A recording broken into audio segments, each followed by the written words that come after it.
One of the keys is our city looks dirty.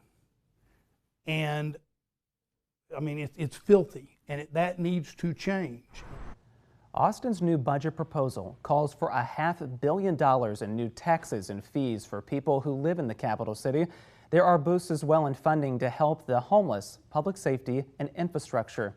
KXAN's Tom Miller sat down with Mayor Kirk Watson for an in-depth look at what's in it and what it will cost you.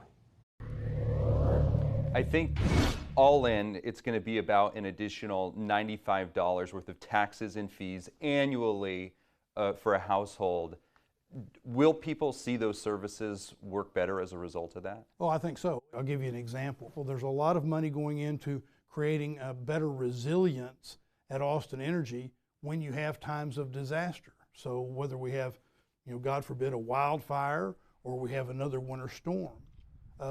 Even part of that is $1 million to study whether we ought to, or how we would go about, if we want to, taking the overhead lines and putting them underground.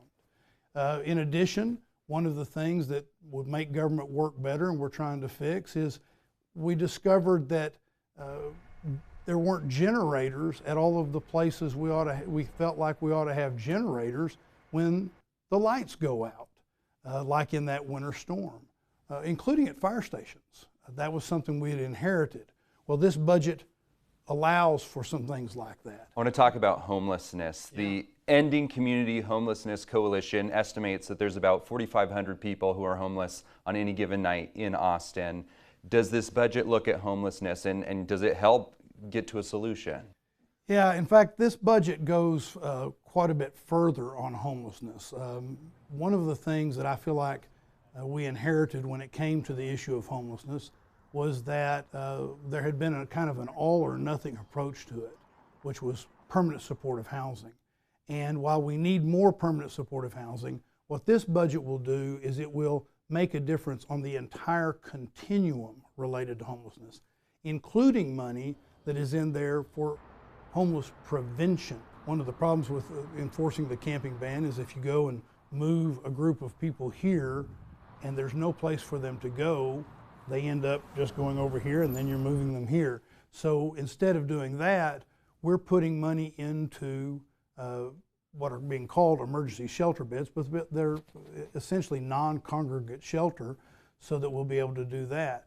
In addition, there's quite a bit of money that goes into consolidating the way we currently deal with trash and how we go about cleaning up encampments and things of that nature. One of the keys is our city looks dirty, and I mean it's filthy, and that needs to change. Is there going to be enough money to the police department where the staffing levels can get back to what you need them to be?